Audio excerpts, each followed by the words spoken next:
Olá, boa noite, como vão todos? Que bom tê-los aqui conosco. Eu estou vendo o pessoal entrando, dando tchauzinho, mandando coraçãozinho.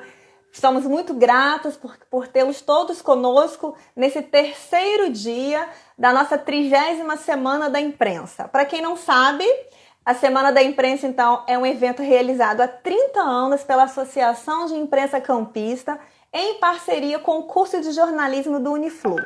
Então é um prazer estar aqui hoje mediando essa live com vocês. O evento começou na segunda-feira, ontem tivemos então fantástica live com o Evandro Teixeira. Hoje vamos conversar sobre formação jornalística, o que é isso, para que isso serve, precisa ter diploma, não precisa ter diploma, para que serve o diploma se não há obrigatoriedade, né, dessa formação para exercer a profissão. E eu quero lembrar a todos vocês que a gente segue com a programação da 30ª Semana da Imprensa, esse evento tão importante para a imprensa campista, para a imprensa regional, para marcar então quão fortes a imprensa do interior do interior fluminense. Nós temos ainda a programação amanhã e sexta-feira, tá? Com lives e oficinas. Nós tivemos agora há pouco oficina fantástica sobre redes sociais, sobre como lidar, monetizar as redes sociais para jornalistas. Com a Monique Vasconcelos, né, nossa colega jornalista, digital influencer. E amanhã a gente segue com oficinas que precisam de inscrições pelo site do Uniflu às 18h30, as inscrições se encerram às 17 horas, e a live, né, nesse mesmo canal aqui na conta do Uniflu Oficial, às 20 horas. Na sexta-feira, então, a gente encerra essa programação com uma oficina de oratória, né? E aí interessa a jornalistas, a professores, a várias pessoas que lidam com a questão da linguagem, da oratória, da expressão verbal. E à noite, então, às 20 horas, nós temos uma live com o presidente da AIC, o Wellington Cordeiro. E aí eu gostaria de falar, então, obrigada pelos tchauzinhos, que bom tê-los aqui conosco. Eu gostaria de apresentar, então, a nossa convidada dessa noite, né? Nossa convidada dessa noite, lógico, é uma jornalista, nós estamos aguardando ela entrar aqui. Estou falando com ela aqui para ela pedir, para enviar a solicitação, né? Eu não estou visualizando. Clarissa, se você estiver me ouvindo aí, não apareceu para mim aqui a sua solicitação. Nós vamos ter hoje, então, para falar sobre o tema da formação jornalística em tempo de autoritarismo, a professora, doutora Clarissa de Souza Carvalho. Clarissa já está aqui com a gente, eu estou aguardando ela enviar a solicitação dela para ela dividir a tela aqui conosco nessa conversa aqui. Assim, agora foi. E aí eu vou apresentar para vocês a Clarissa, enquanto ela vai entrando aqui. Clarissa é doutora em computação pela PUC-Rio. Oi, Clarissa. Oi, tudo bem?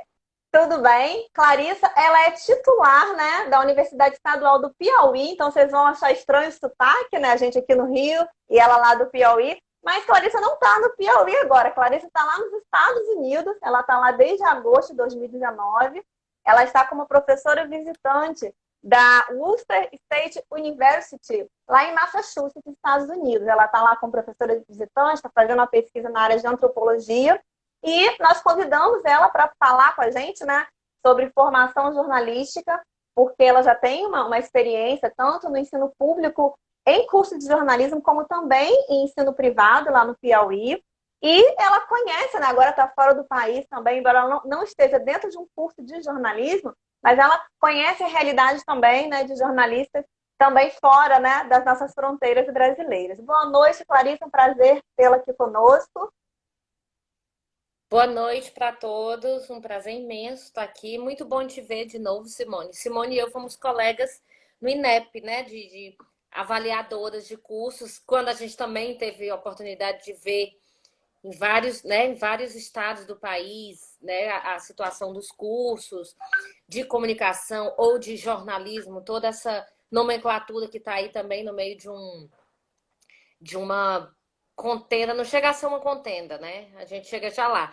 Mas Mas muito bom te ver de novo e muito bom poder falar com os alunos da Uniflu e com o pessoal que está aí. Chamei meus alunos, estou vendo alguns entrando aí, fico feliz. Que ótimo. Eu estou aqui morrendo de saudade dos meus alunos, quase um ano sem vê-los, né?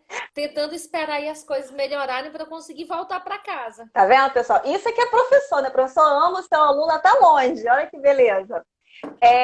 Nossa. Então, Clarisa, eu e Clarisa nos conhecemos fazendo avaliação de curso, né? Para quem não sabe, eu sou avaliadora do INEP, a gente faz avaliação para validar, regulamentar, né, o funcionamento dos cursos. Isso é uma legislação brasileira. Esse ano a gente não teve avaliação, né, nessa mudança de governo, essa confusão que está no MEC, troca ministro, sai ministro. Então, o ensino superior está todo parado e veio a pandemia também. Tem vários cursos aguardando visita, né, para credenciar, para...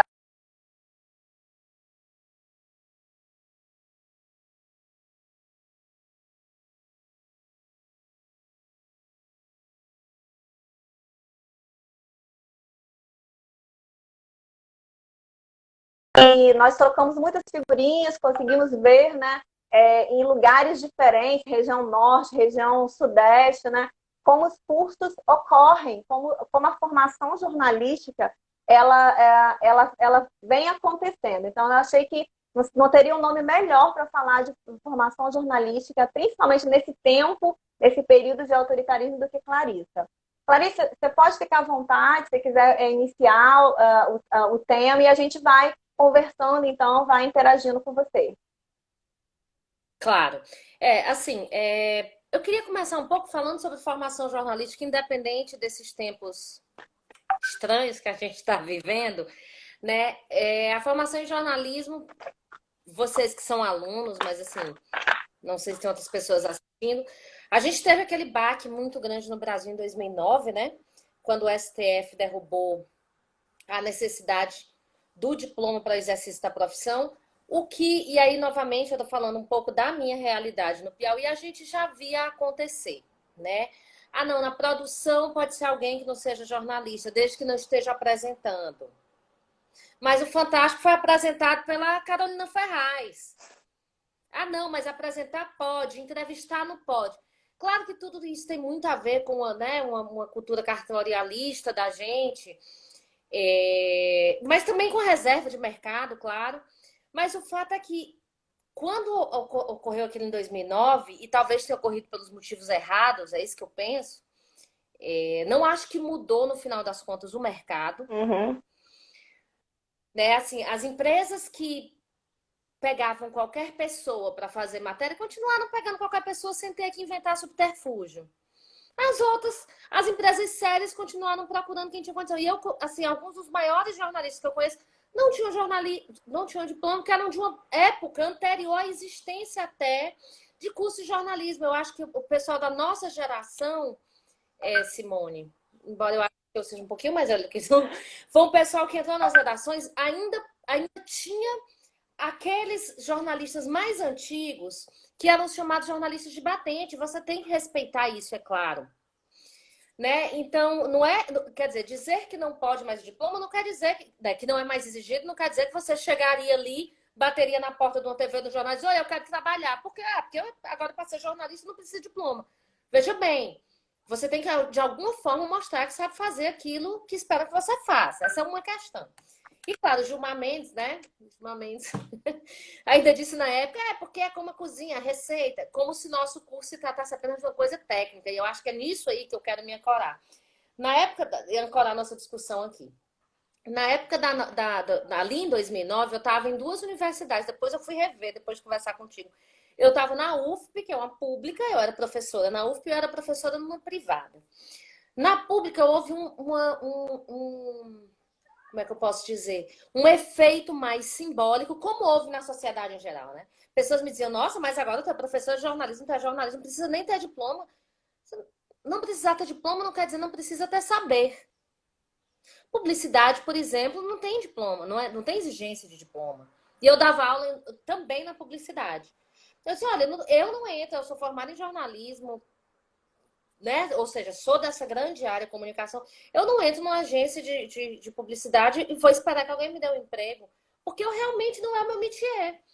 né? Eu não tenho esse conhecimento. Mas, enfim, o que a gente viu muito na pública, alunos muito chateados, e eu acho que na sociedade em geral tem uma questão simbólica de desvalorizar o que é isso que se faz. Qualquer pessoa pode fazer. Sim, E aí é que a gente vai para a questão da responsabilidade do jornalismo. Eu acho que em tempos de pandemia e de autoritarismo é que fica muito claro, né? O quão necessário é que se tenha uma formação. sim. Então, assim, eu acho que o mercado, de uma forma ou de outra, continuou regulando como regulava. Para as universidades privadas, para que eu trabalhava também, acabou que com o tempo foi se tornando inviável manter um curso de jornalismo, porque muitos pais diziam mesmo, eu não vou continuar pagando um curso que não exige, né? Quer dizer, uma mentalidade bem complicada, porque se não exigir diploma, não quer dizer não exigir o saber, não exigir a responsabilidade. E aí vamos. Mas assim, me perdi. Falei Então, que me esqueci. deixa eu complementar aqui enquanto você se acha, né? Vamos. A gente Isso. tem que Tu me lembrar. conhece, sabe que eu vou, se deixar eu vou, emendo e abro várias janelas aqui. É tipo, Então, vamos lá, vamos deixa eu pegar. balizar Que é tudo você. do conhecimento da Então, internet. vamos lá. A gente tem que lembrar que, na verdade, já passa 11 anos completa hoje da tal, né, medida, da tal decisão do Supremo Tribunal Federal da não Sim, obrigatoriedade do diploma. E, na verdade, isso tudo que você está dizendo foi muito debatido, a FENAGE debateu muito, os sindicatos, sim. as empresas, e aí a gente tem que pensar em dois lados, né? Um lado é o profissional, e aí as Sim, instituições de classe entraram na luta, travaram até hoje a essa luta, né, com relação à questão sim, da valorização enquanto diploma, né, e as universidades abraçaram isso e abraçam isso até hoje. E o outro lado é o lado empreendedor, né, o lado patronal, digamos assim, né, que para eles, se você não tem uma obrigatoriedade do diploma, enfraquece, então, uma instituição, um sindicato, que vai fiscalizar, que vai determinar um piso. Então, há muitas outras discussões exatamente. aí, né, que estão lá atrás. E aí, Sim, na segunda-feira, a gente teve sim, aqui a Maria José, né, que é a presidente da FENAGE, que falou um pouco disso também. E assim, o nosso sim. foco aqui dessa live hoje é falar da questão da formação. O que é essa formação em jornalismo e o quanto ela é Uhum. válida? Porque é como você falou, né? Ah, não precisa mais de diploma, mas se eu bater lá na porta da Record, da Globo, né? E me propor a fazer, sei lá, ser uma repórter do esporte, ser uma repórter, sabe, de política, né? Tem a André Sadi, por exemplo, eu preciso de um Sim, conhecimento, não é só fazer perguntas, né? E anotar as claro. respostas. Não, você tem que ter um pensamento Uhum. crítico, você tem uma maneira de pensar aí, né? Que não é só uma Você tem que receita. entender que é comunicação social. Você Exatamente. tem que entender que é comunicação social. Que jornalismo não é mera técnica, né? Quer dizer, técnicas, técnica, a gente ensina, às vezes, até para macaco, Sim. dependendo da Ó, eu técnica, lembro né? que Técnica é quando você eu não tem a era receita do bolo quando eu era chefe de para usar os reportagem, né, ingredientes num e a receita do jornal bolo. da minha cidade aqui, nós tínhamos várias pessoas que, vamos colocar aí, 70% eram pessoas formadas como eu, e outros 30% eram pessoas que não eram formadas. Alguns com uma larga experiência profissional, e aí não passaram, né, não eram da época da formação, mas a escola Uhum, profissional os formou, as redações os formou, e tinha um pessoal mais uhum. jovem que por não exigência era mão de obra barata, entendeu? Então era só falar, ó, como é que É, faz isso é mídia? Ó, você vai fazer isso, isso e isso, apura isso e volta. E na volta, a pior construção divertido, a gente textual, conta essas perguntas. exatamente. Então, eu queria que você falasse um pouquinho disso pra gente, né? O que é a formação jornalística? Certo, então a formação jornalística, para além da técnica que, claro, existe, né? Para os diferentes veículos, o tipo de texto. Texto jornalístico é tem determinadas características, e você tem o texto jornalístico específico para TV, né? Para internet. O texto jornalístico de TV vem mudando muito com a chegada da internet. Enfim, o texto para impresso e por aí vai. Isso tudo é técnica, é fantástico, tem que ser ensinado nas escolas. Mas isso é só uma parte, né, do que se trata a formação de jornalista. Ou seja, você tem que entender que o que você está fazendo, por isso o nome anterior era comunicação social, você está entendendo que você está se comunicando para a sociedade. Então você tem que ter uma noção do social, uma noção de ética, uma noção. E quando eu digo noção de ética, é óbvio que eu não acho que ninguém vai se tornar mais ético porque frequentou a universidade. Ao contrário, se você quiser não ser ético, quanto mais você conhecer do código de ética, do que você pode fazer, mais canalice você pode fazer. Não é isso que mas você tem que saber, você tem que conhecer a tua profissão, não apenas de dentro. Do que eu faço quando eu entro dentro de uma redação e a chefe de redação diz que é para eu fazer isso, isso e fazer um lead. Mas eu entender o que significa aquela matéria dentro daquele jornal, naquele momento específico. Isso a gente está vendo muito claro agora, tanto no momento de pandemia quanto no momento de pandemônio que o Brasil vive. Né? Assim, nas duas coisas. Como é importante você ter gente que entenda o que está fazendo. Quer dizer, que a minha matéria, não é, ela pode ser linda, eu fiz do jeito lá que eu aprendi. O lead, nananã, isso, aquilo, pirâmide invertida, paf, paf, foto tá maravilhosa. E ela tá numa página pá, lá dentro do terceiro caderno. O que isso significa? Por que esse foi o lugar da minha matéria? O próprio entendimento, gente, que a sociedade não tem, que infelizmente eu vejo jornalistas repercutirem, de que não existe notícia imparcial, de que não existe jornal imparcial, de que quando eu escolho que a matéria X vai lá para, né, ou no caso não eu, o repórter, mas o editor-chefe escolhe que matéria X vai para a capa do jornal, ou não, que não vai, que vai lá para uma paginazinha lá dentro, que vai ser com foto ou sem foto, tudo isso de alguma forma é subjetivo e opinioso. E tudo bem. A gente assume que tudo bem e segue. E tenta evitar essas armadilhas, né? De fazer matéria pendendo para um lado ou para o outro, mas às vezes também a gente tem que assumir nossa posição. Eu não acredito, é uma coisa que eu digo assim, eu adoro pegar aluno de primeiro semestre. Porque eu acho que é quando a gente começa a forçar aluno, e eles todos vêm com essa ideia que é bonita, é romântica, mas é inviável. E é parte do que a gente vê hoje as pessoas gritando, Globo lixo! Aí de um lado a esquerda às vezes grita, depois é a direita. Tipo, não, cara. Assim, tenho críticas, mas assim, supor que jornalismo é calar a boca e mostrar um suposto fato como ele é, né? Que não existe. Porque toda notícia é um relato sobre um fato. É claro que você pode tendenciosamente transformar esse fato no que você quer. Ou você pode sim aplicar as técnicas e tal, mas reconhecer isso aqui vai ser sempre o relato que a Clarissa fez desse fato. Um recorte, né? E de onde a Clarissa fala? É um recorte. E é uma construção. Eu estou contando. Jornalista é quem conta história. A diferença é que as histórias têm que ser verdadeiras. Mas jornalista é um contador de história. Então, isso é que eu acho que é muito importante dentro da formação, é esse entendimento que não está sendo dado, eu acho, em sua maioria, para os nossos alunos. E a sociedade em geral pensa isso. Aí qual é a mágoa com o jornal A, com o jornal B, com o telejornal A, telejornal B? É dizer assim, eles são imparciais. Eu me lembro sempre de uma palestra que eu vi do Marcos... Esqueci o nome dele. Que era do esporte da Globo, foi correspondente internacional também. Marcos Uchoa. Que era um exemplo que eu acho... Marcos Uchoa, exemplo fantástico que ele dava. Gente, vamos ter cuidado com isso, porque eu pedi para ele falar para meus alunos sobre isso. Eles falam então sobre imparcialidade. Ele estava dando uma palestra na faculdade que eu trabalhava. E ele disse assim, olha, é o seguinte, eu vou dizer para vocês sobre imparcialidade. Fulano reclama que tem um buraco na rua. Associação de moradores, tem um buraco ali na rua.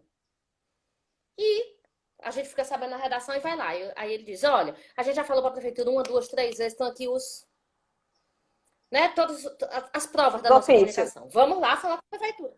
Os ofícios. Vamos lá falar com a prefeitura, porque a prefeitura tem a dizer sobre isso. A prefeitura diz, não, nós cobrimos esse buraco ontem. Aí eu vou e termino a matéria assim.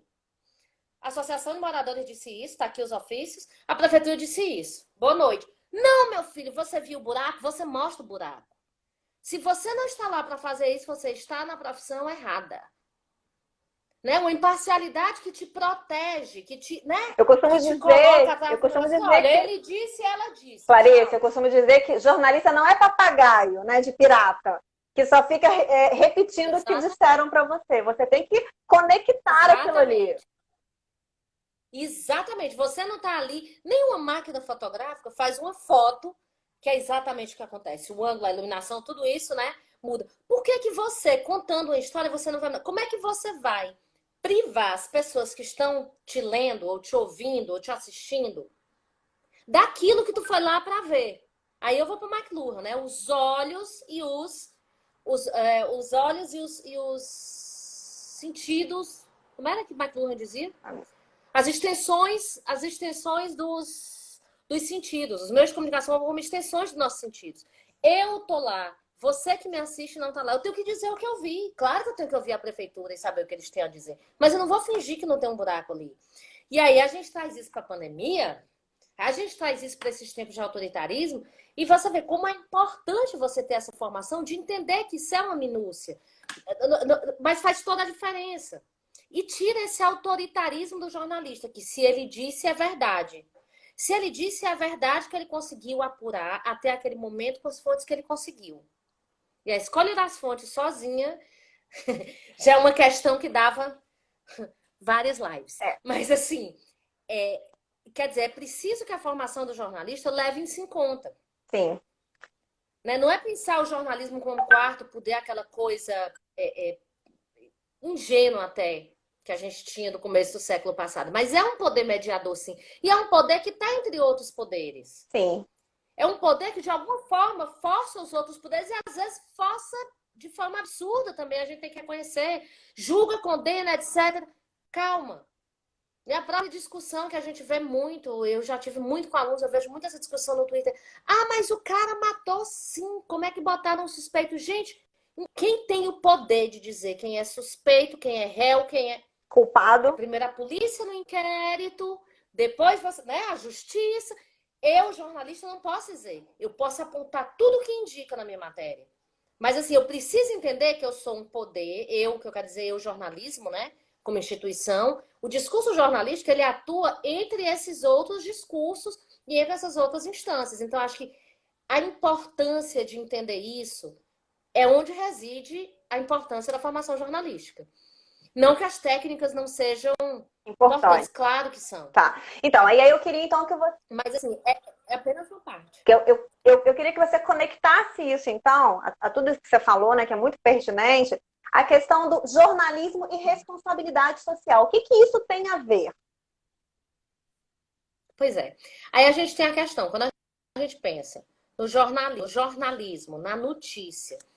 Houve uma época que o jornalismo era a voz única, né? O que eu quero dizer com voz única? Por mais emissoras ou jornais impressos ou emissoras de rádio, quem trazia as verdades era o jornalismo. Então a gente esperava, Simone nessa época, a gente esperava o Jornal Nacional, né? O Jornal Nacional marcava até o dia. Depois do Jornal Nacional, todas as crianças vão dormir. Exatamente. As coisas eram antes e depois, para ouvir as notícias, para saber o que tinha acontecido no dia. Claro, né? Não havia internet e não havia essa comunicação de um para um que a gente tem com a internet. Não só não havia internet para trazer a notícia jornalística na internet, o portal que eu leio, o Twitter do portal que eu leio, a página do Facebook do Jornal Nacional e por aí vai, como também não existia essa comunicação de um para um, que muitas vezes eu recebo notícia, imagino que vocês também, que eu não estou sabendo, porque alguém comentou no Twitter. Ok, a gente tinha o jornalismo e seus diferentes veículos como vozes únicas de dar legitimidade aos fatos. Se o Cid Moreira disse, é verdade. E aí eu gosto sempre de repetir, mas quando eu estou falando com públicos que não são jornalistas, que isso não quer dizer que jornalista é bonzinho.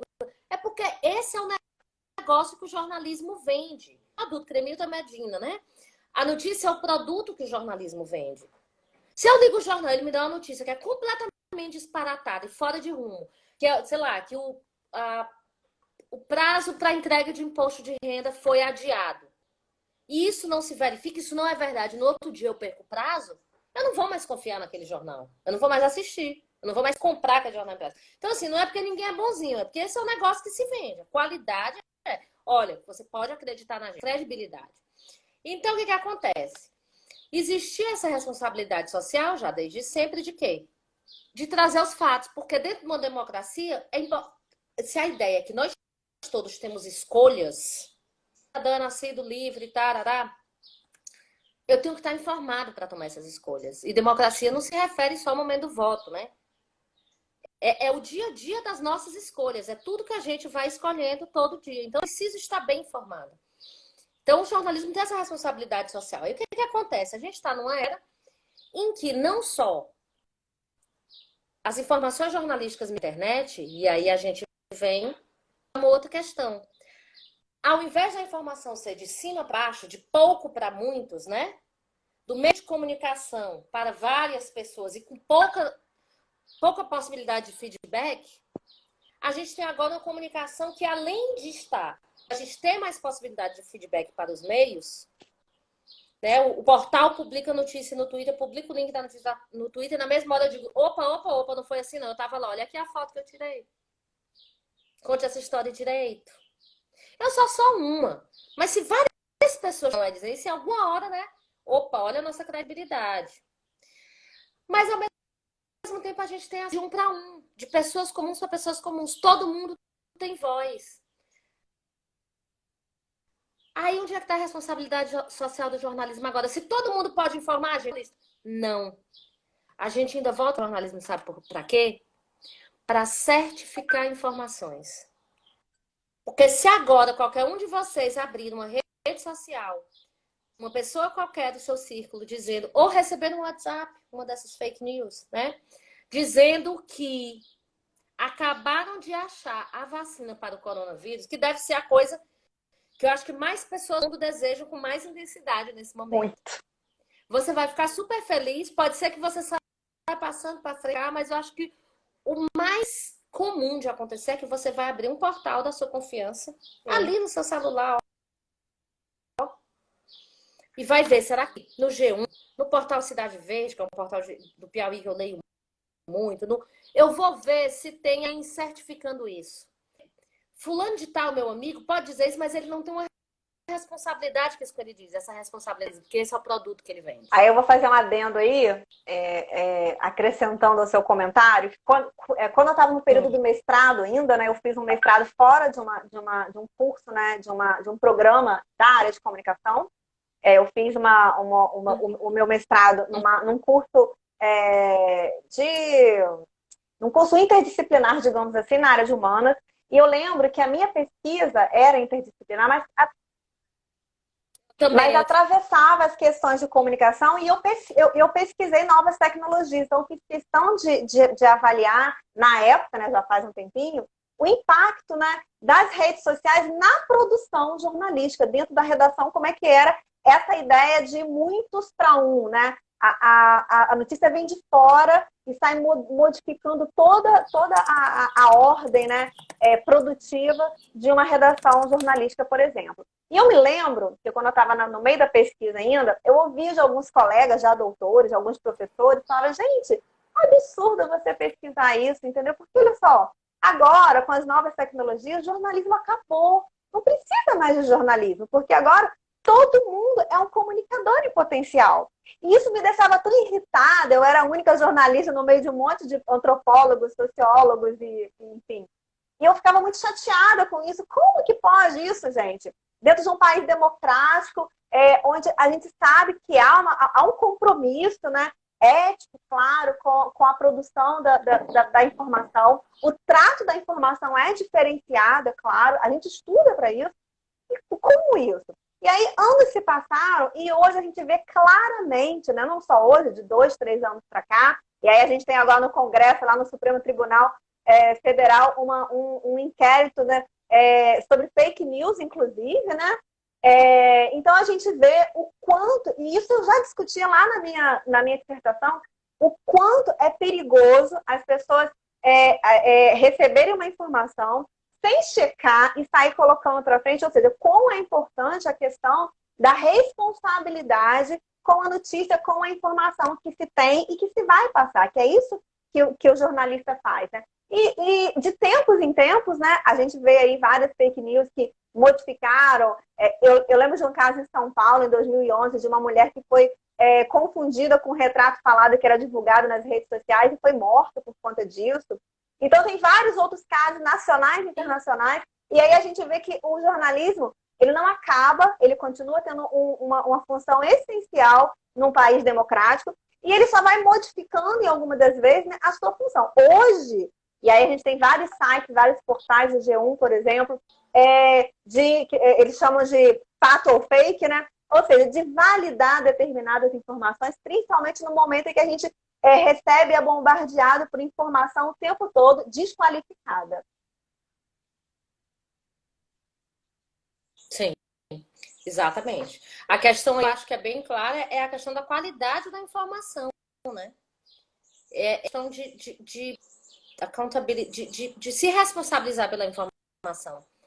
Porque, assim, a pessoa física que passa a informação, às vezes o fake news, às vezes até sem Maldade, saber que é. Não é necessariamente por mal. Mas ela não tem. Depois, se eu virar para ela e dizer assim: olha só, isso aqui que tu passou não procede. Ah, tá bom.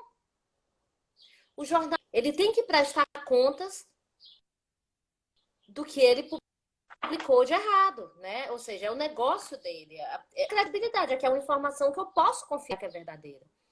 Diferente da pessoa física A, B ou C, que enfim, não tem isso. Então, assim, o fato de que existe mais informação rodando, né? A gente tem um volume de informação absurda. Aquela frase lá do Nicolas Negroponte do começo da internet, ainda anos 90, que ele disse assim, na internet a gente não morre de fome, mas de indigestão. É verdade, tem muita informação sobre tudo. Onde é que a gente consegue viver isso? Quem é que está mais preparado para aproveitar, né? A informação está na internet. Quem sabe fazer o filtro? Quem é que faz o filtro do que é informação de verdade, do que é factível? É o jornalismo. Né? O jornalismo faz. Então, se eu vejo uma notícia que eu acho que é muito absurda, vindo de uma fonte estranha, ou vindo de uma fonte pessoa física, pera, deixa eu olhar aqui o que os portais estão dizendo. Entende? Então, assim, o jornalismo se reinventa, claro. Também não dá. Isso é bom. Do ponto de vista da democracia, é muito bom que a gente tenha tantas vozes falando. Porque, assim, bom, jornalismo, eu passei a examinar, vamos dizer assim, eu nasci durante a ditadura militar, em 77, pronto, revelei minha idade. E eu me lembro muito de a primeira grande greve das universidades federais. Meus pais eram professores, muito chateados porque eu não saía no Jornal Nacional. E a verdade é que ninguém sabia o que estava acontecendo, porque só existia a TV Clube, que era a Globo. Era muito fácil você fingir que uma coisa não está acontecendo. Se você é a única, né, o perigo da voz única, da Chimamanda diz. Se você é a única pessoa que fala, é muito fácil você dar a sua versão. Se só eu fui lá ver o que tem do outro lado da montanha, eu posso chegar contando o que eu quiser. Se várias pessoas viram, e aí vem a questão do feedback também. Não tem como uma emissora, um grupo de comunicação hoje, tentar esconder por muito tempo uma coisa. Porque qualquer pessoa tem um celularzinho que filma. E as pessoas não só estão vendo, mas elas estão podendo falar que viram. É claro que uma pessoa só falando é uma coisa, mas várias é outra. Sim. E uma hora chega, inclusive, a mexer nas formas de produção do jornalismo. O jornalismo hoje ele já incorporou esse feedback como produtivo, não só como reativo. Então, assim, você vê vários jornais, e não estou falando só do e-mail que a gente manda lá para a redação, dizendo, olha, tal coisa podia ser coberta. Mas, assim, é o jornalista que está olhando ali no Twitter o que as pessoas, os contatos dele estão falando que pode ser interessante por matéria. É o próprio jornal que tem a página dele na internet e tem uma coisa de você, não sei aonde, mande seu vídeo.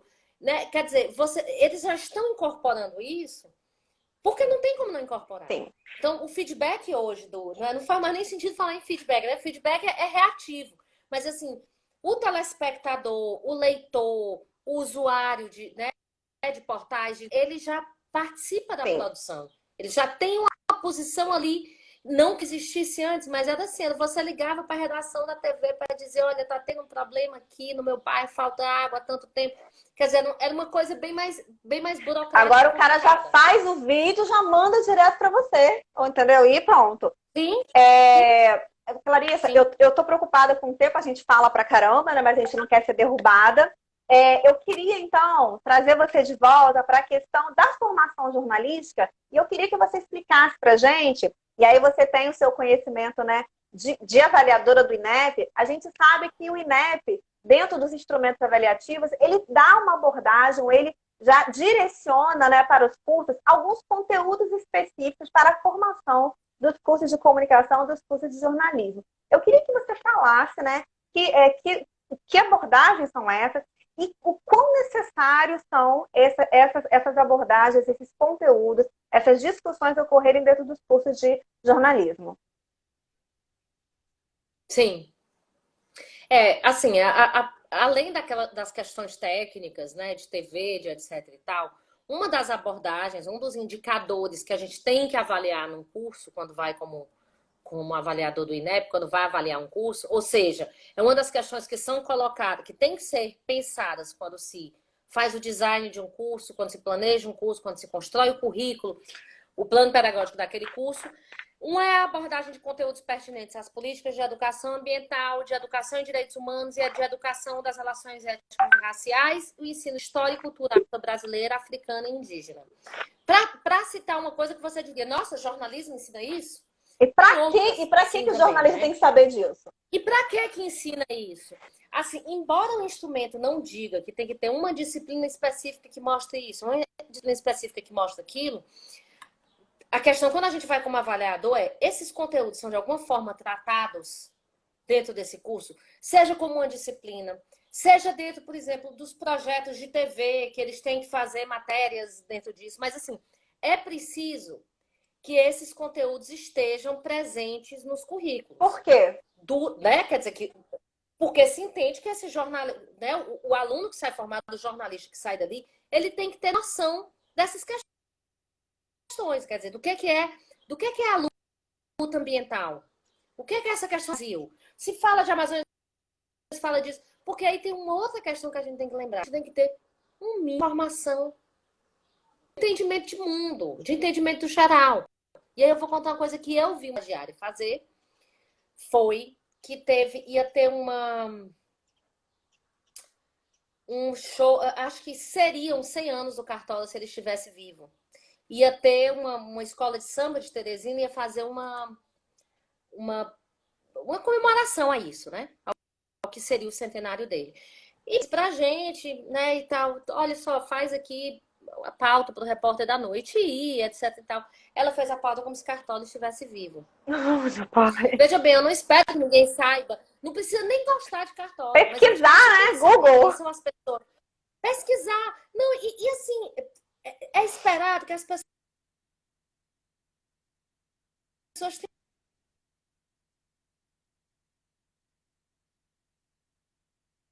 Clarissa, sua conexão não está muito boa. A sua voz, não o som não está chegando. Não estou te ouvindo. Talvez seja a sua conexão, a onda aí. Tá me ouvindo?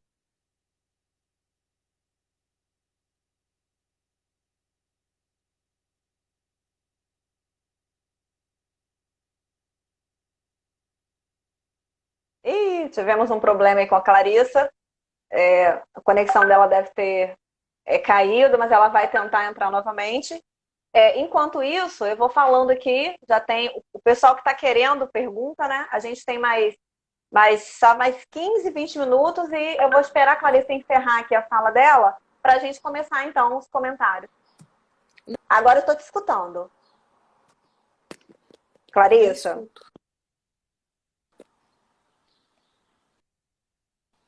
Vou tentar falar com ela aqui pelo outro...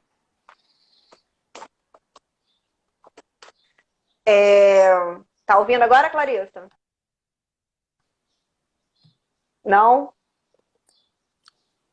Tu me escuta? Sim.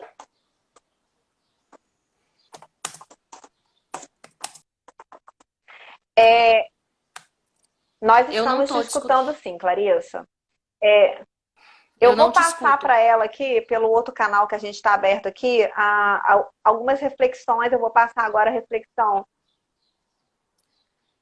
Eu posso continuar assim? Eu vou passar para ela o comentário do Bernardo Rush, que está falando sobre a questão do não diploma, né? Ele diz que é uma vergonha, né? Vocês devem ter acompanhado aí pelos comentários, E para ele, na opinião dele, minha também, é preciso sim ter diploma, e para qualquer área profissional. Já pensou se daqui a pouco, né? Ninguém vai ao médico se ele não for uma pessoa com diploma. Então, eu queria que a Clarissa comentasse isso.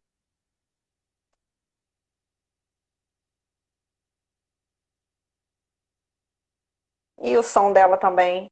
Vou pedir para ela sair e entrar novamente.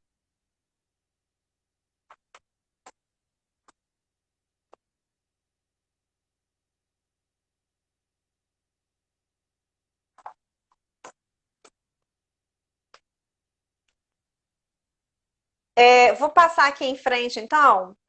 Vou respondendo aqui as outras perguntas. Ah, o Rafael Freitas, então, nosso aluno do quinto período, fala, né, que em 2018 os grandes meios de comunicação trataram a extrema-direita e o centro-esquerda como equivalentes. Vide o famigerado editorial do Estadão. Vou esperar a Clarissa voltar para explicar isso, então, na visão dela. Clarissa, não te ouvimos ainda.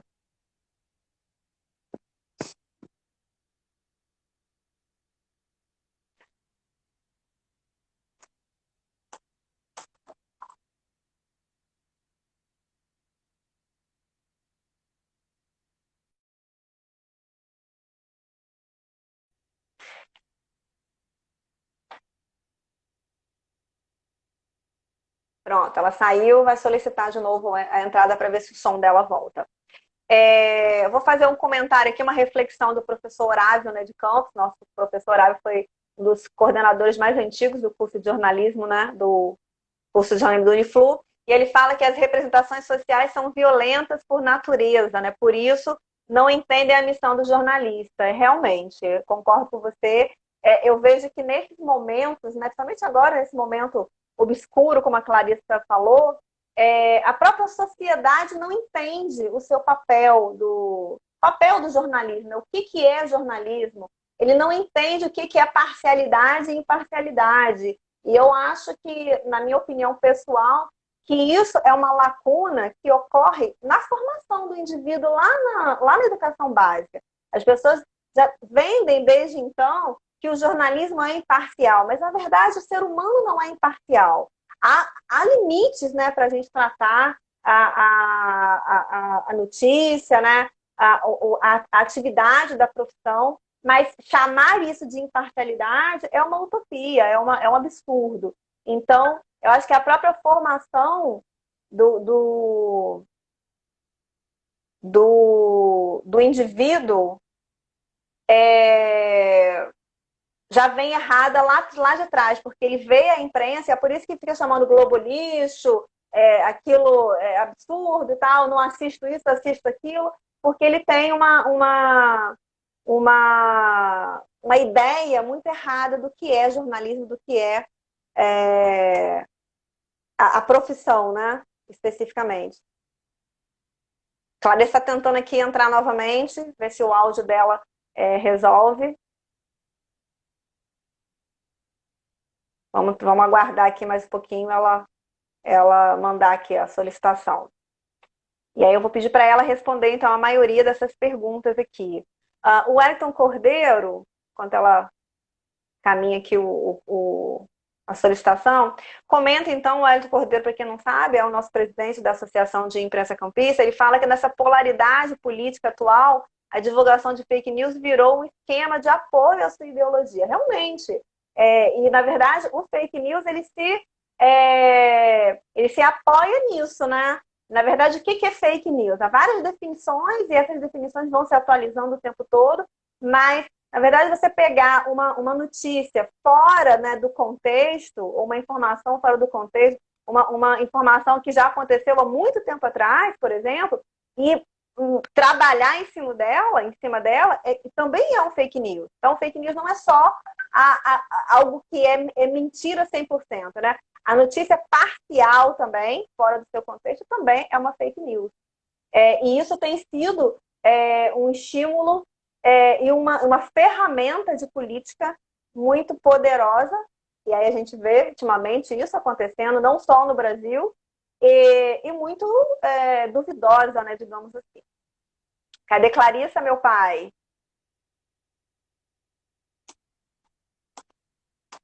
Não está aparecendo a solicitação dela para mim, ela disse que já enviou.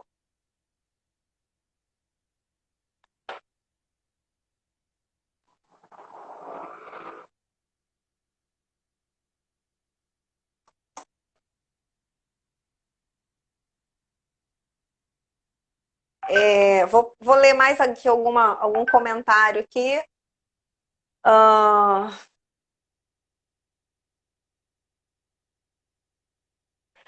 Rafael Freitas pergunta, né, se na formação do graduando, e acredito que seja graduando em jornalismo, falta um maior preparo político e ideológico, ou nos grandes meios, ou o nome do lucro, ou em nome do lucro e apostando na ignorância do receptor, pratica-se a desonestidade intelectual. Em alguns casos, sim, em outros, não. Eu acho que por essa razão que há uma necessidade da formação. Porque quando você é formado, quando você tem as suas questões éticas, né? Quando você entende propriamente, você, enquanto profissional, pode se recusar a fazer determinada coisa. Você pode repensar aquilo ali ou dar um outro trato àquilo ali para que ele não culmine naquele direcionamento que se quis dar, né, propositadamente. Agora, isso é muito mais fácil acontecer, essa questão aí desse preparo, né, político e ideológico, quando a pessoa não tem uma formação. Lógico que a gente sabe que, em alguns casos, muitas pessoas com formação, elas acabam se tornando corrompidas, né? Mas, para que a formação? Para que você saiba exatamente qual é a sua responsabilidade. Pronto, agora a Clarissa vai entrar. Conseguimos. E aí a gente tem mais 10 minutinhos só para fechar aqui. Clarissa vai entrando. Então, Clarissa, eu vou só fazer as perguntas aqui. Gostaria que você fosse breve nas respostas, porque tem muitas. A gente só tem 10 minutos para fechar a live, tá? Então, vamos lá. Vou começar aqui, então, com... Cadê? O Rafael, ele fala o seguinte. Em 2018, os grandes meios de comunicação trataram a extrema-direita e o centro-esquerda como equivalentes. Vídeo famigerado editorial do Estadão, né, lá em 2018. Como explicar isso? Deixei para você. Adoraria ter essa explicação. Eu acho que começa pelo nome de extrema-direita. A gente não tem extrema-direita. Extrema-direita era Margaret Thatcher, extrema-direita era Ronald Reagan. A gente tem uma coisa que é aquém, além e aquém, que não está dentro do espectro democrático. O que a gente tem é uma coisa que não está dentro do espectro democrático. É um fato. E é um fato que era claro desde antes da campanha. Sim. Eu acho que o Brasil começou a cair naquele momento ali do impeachment da Dilma, que o cara saudou um torturador num país democrático e não saiu preso. Então, assim, o Estadão, eu olho assim para o Estadão, né? Fizeram agora um editorial, não imaginavam, nossa, ninguém nunca imaginou, né? Eu te digo, com toda eu não sei explicar. Eu não realmente não sei vale explicar. lembrar também que, falando de Brasil, o Brasil não tem uma formação política, né? Então, se você parar e perguntar na rua hoje para pessoas, inclusive pessoas com formação de nível superior em várias áreas, se você perguntar o que é centro-esquerda, o que é... Pessoas não sabem te explicar, não sabem citar, entendeu? Então, a gente não tem uma formação política com relação a isso. As pessoas repetem muito e pensam na questão política como pessoa, que é um grande problema do país também, né? E não como partido. Exato. E pensa em política como uma coisa descolada da vida dela que acontece a cada 2 anos, as eleições, né? Municipais e federais e tal, mas não pensa que é o dia a dia. Eu fico pensando se essa pandemia que a gente está vivendo vai fazer as pessoas entenderem que faz diferença, sim, que é quem define se vai ter médico ali, se vai ter hospital, que tipo de abordagem vai ter, se a gente vai ter um ministro de saúde, gente. O básico. Sim. O básico. Deixa eu adiantar aqui, então. O Bernardo Rusch, um aluno nosso, pergunta se acredita que a formação em si dá esse preparo para uma melhor apuração dos fatos por saber além da prática? Ou seja, a teoria também dá esse know-how aí? Claro, tem que dar. Se a teoria não está dando, seu professor não está Isso fazendo aí. direito. Né? Eu acho que houve uma época em que a gente até achava assim, ah, não, ou você é professor. Eu acho que quando eu entrei na universidade tinha um pouco essa ilusão assim de, ah, não, o cara que está aqui sendo professor é porque ele não foi bom na redação. Ou, na verdade, se esse cara, ou se essa mulher, se ela decidiu pela vida acadêmica, que é uma vida de pesquisa, e ela está ensinando jornalismo, ela tem que estar pesquisando jornalismo, ela tem que estar assistindo, ela tem que estar vendo, ela tem que estar. Quer dizer, não necessariamente você tem que estar no batente. Sim.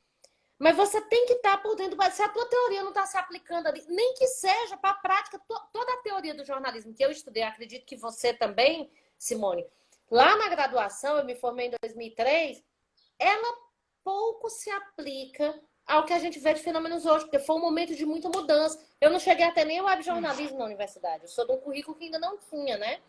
Então, assim, isso não é só técnica que mudou. Mudou a forma como essas relações se dão, como as relações de poder acontecem, etc e tal. Mas, assim, eu tenho como professora a praxis, exatamente, alguém está falando aqui. Eu tenho que trazer isso, eu tenho que trazer a praxis para saber. Senão a minha teoria é só o quê? Para você fazer a prova e passar.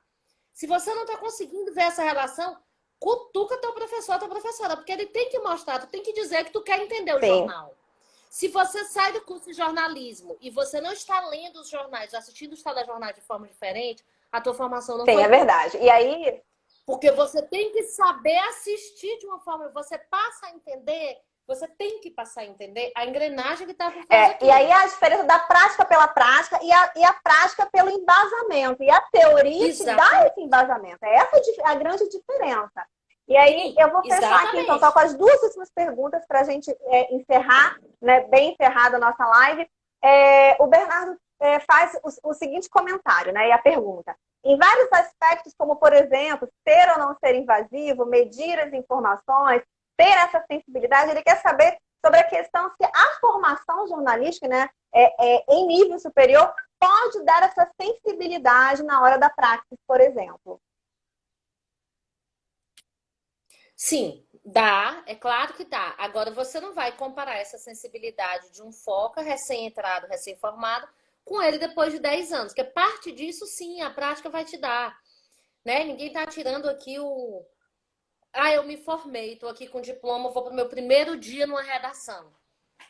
É claro que vai ter um monte de coisa que você vai aprender na redação. É muito importante o estágio e é muito importante essa coisa do estágio supervisionado que você vai, que você volta para a sala de aula, que você discute com o teu professor, que você entende. Então, assim, é claro que essa sensibilidade é ensinada também, porque a gente também trabalha com a prática dentro da universidade, com a prática supervisionada. E como é que essa coisa toda, idealmente, é isso, né? Como é que essa coisa toda que a gente está falando em teoria acontece quando eu estou ali no campo, quando sou eu que sento para escrever, quando sou eu, entende? Então, assim, claro que sim. Agora, você também precisa da prática. Você, quando sai com, né, tá no teu primeiro dia de foquinha, certamente tu não tá tão preparado como 10 anos depois. E é para ser assim mesmo. Então, aí.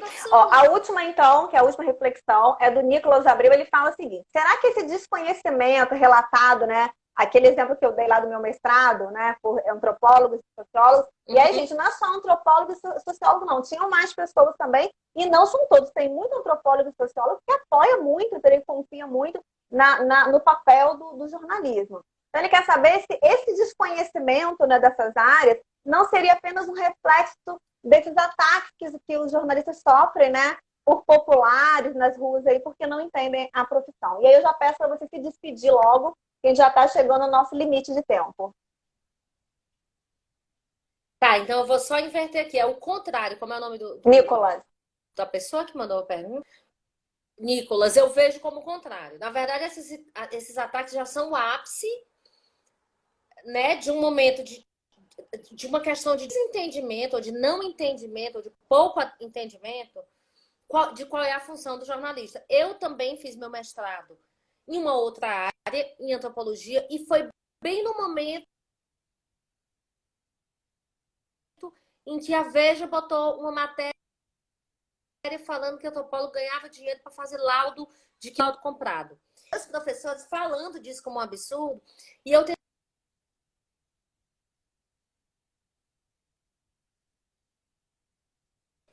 assim, com isso, que interesses tem aqui? Mas ela está trazendo casos reais, né? Quer dizer, mostrar que não é tão simples e muita gente não sabe o que faz também. A gente tem que entender isso. Ah, antropólogo faz laudo? Ah, antropólogo não trabalha sujo? Então, o desconhecimento da profissão dos outros é um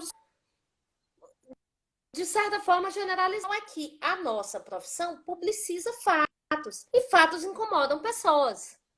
E se não estiver incomodando, tem alguma coisa errada. Sim. Então vamos lá, finaliza aí, se despede. Né? Aquela frase do Milô, eu vou encerrar com ela. Pois não. Jornalismo que não incomoda. Assim, eu vou me despedir com a frase do Milô, que eu vou parar. Seu áudio ficou ruim novamente, Clarissa, tá? A gente agradece demais a sua participação, agradecemos todos que estiveram conosco aqui na live desde as 8 horas e voltem amanhã para a nossa atividade, 6h30 as oficinas e 8 horas, outra live, então, ainda tratando desse tema de jornalismo e autoritarismo. Vamos ver se consegue falar agora com a sua frase do Milor? Clarissa? Clarissa consegue falar? Não? Então, pessoal, encerro com vocês. Agradeço demais. Beijo para vocês e até amanhã, então, a nossa programação continua, então. Um grande beijo para todos vocês.